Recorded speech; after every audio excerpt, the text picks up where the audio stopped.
लोकसभा चुनाव की सरगर्मियां तेज हो गई हैं और लगातार जो नेता हैं वो अपनी अपनी तैयारियों में जुट गए हैं। ऐसे में जनता की क्या राय है और जनता किसको वोट करेगी लोकसभा चुनाव में, उनसे ही बात करते हैं और उनसे जानेंगे कि आखिरकार इस बार लोकसभा चुनाव में जनता किसका साथ देगी। बहुत सारे यहाँ तमाम लोग खड़े हुए हैं जो आज यहाँ पर आए हैं, जो सड़कों पर रहते हैं और लोग जानते हैं। सबसे पहले सीनियर सिटीजन, दादा क्या नाम है आपका? और मेरा नाम सुरेश कपूर है। सुरेश कपूर है। क्या लगता है इस बार लोकसभा का चुनाव आ गया है, किसको वोट करेंगे? हम बीजेपी को करेंगे, योगी मोदी को करेंगे। तो बीजेपी को वोट करने का रीज़न क्या है? कांग्रेस में कोई नेता नहीं है। कैसी बात कर रहे हैं? तमाम बड़े नेता हैं, राहुल गांधी हैं, मल्लिकार्जुन खड़गे हैं, प्रियंका गांधी हैं, मौजूदा प्रदेश अध्यक्ष बनारस के हैं। जब तक पप्पू रहेगा राहुल गांधी, तब तक बीजेपी पनपती रहेगी। और भी कुछ लोग हैं, उनसे भी जानेंगे। भाई साहब क्या नाम है आपका और इस बार आप वोट किस पर करेंगे?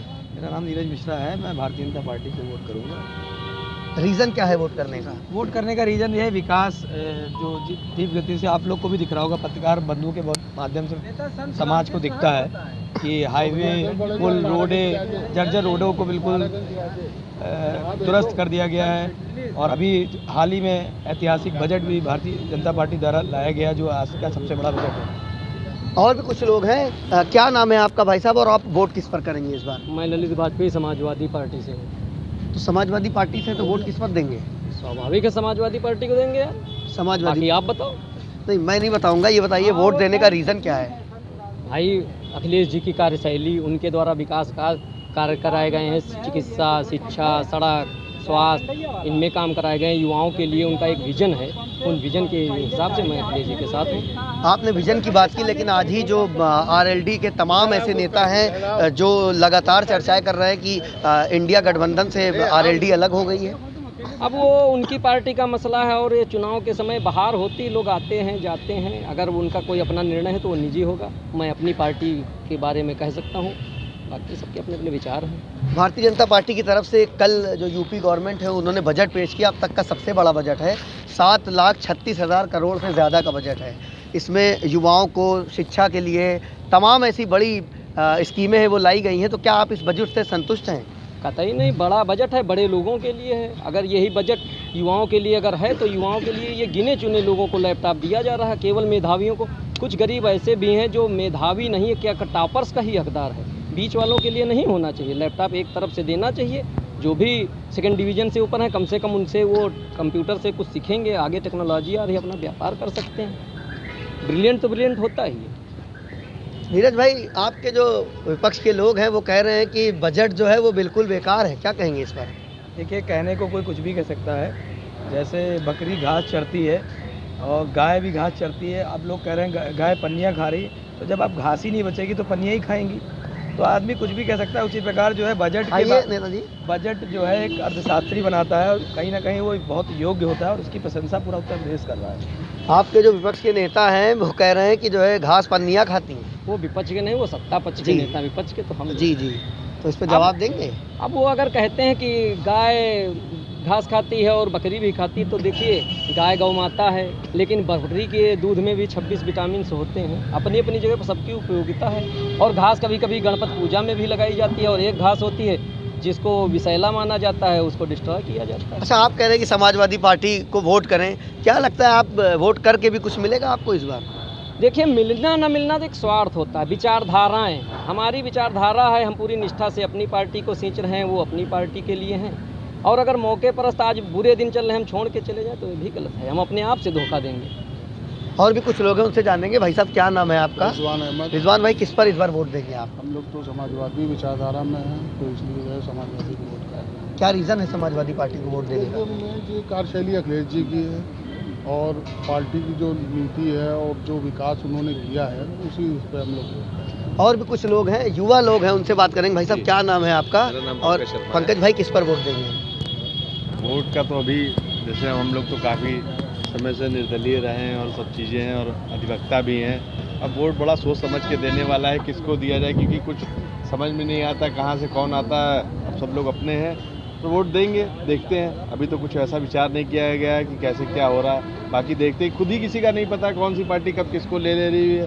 विपक्ष मजबूत हो जा रहा है, कमज़ोर हो जा रहा है। तो अभी बताना कुछ ठीक नहीं है। बाकी अभी तो चुनाव में काफ़ी समय है, देखते हैं। आपने कहा आप अधिवक्ता हैं, जागरूक हैं समाज के, जी। आपको लगता है कि भारतीय जनता पार्टी की तरफ से क्या लोकसभा चुनाव में काम किया गया? मोदी जी ने इतना बड़ा राम मंदिर का निर्माण कर दिया जो कब से अटका हुआ था, तो इस बार क्या लगता है राम मंदिर पर वोट? बिल्कुल कर दिया गया, बिल्कुल।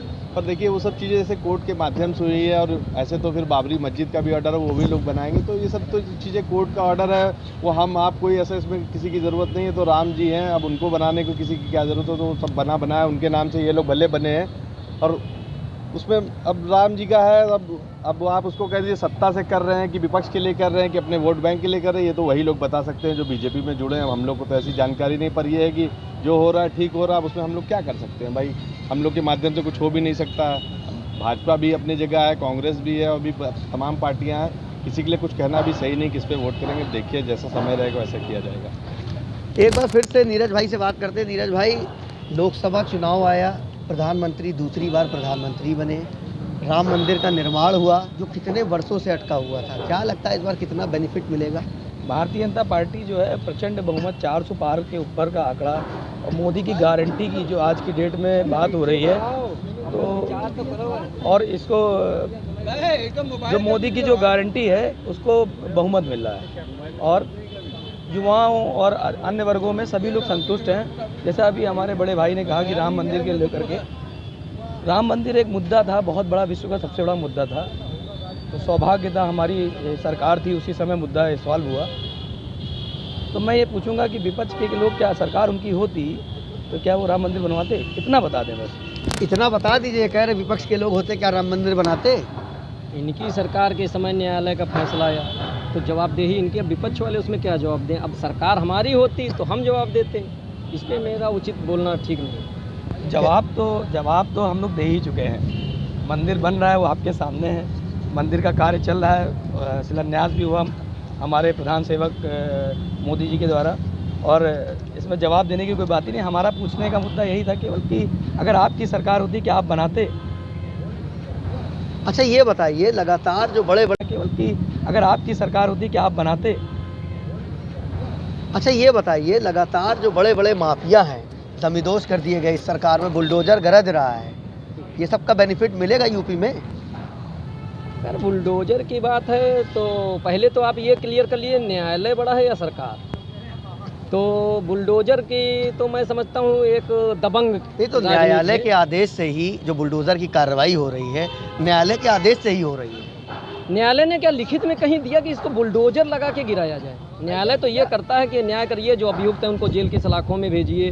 न्यायालय डिसीजन देता है इतने वर्ष के सश्रम कारावास है या नॉर्मल कारावास है, अर्थदंड लगाता है। मैंने तो अभी तक लिखित में नहीं सुना कि किसी जज ने जजमेंट दिया हो कि इनके वहाँ जाके जेसीबी पोकलैंड ले जाई जाए और बेसमेंट बना दिया जाए। अच्छा एक चीज़ और बता दीजिए, जो पसमानदा समाज के मुस्लिम हैं जी, वो आजकल भारतीय जनता पार्टी से लगातार जुड़ रहे हैं। जो अल्पसंख्यक के मंत्री हैं, मौजूदा मंत्री हैं दानिश आज़ाद जी, वो ज़िलों में जा रहे हैं, निरीक्षण कर रहे हैं, लोगों से बातचीत कर रहे हैं, और भारी संख्या में जो मुस्लिम है वो बीजेपी की तरफ जुड़ रहा है।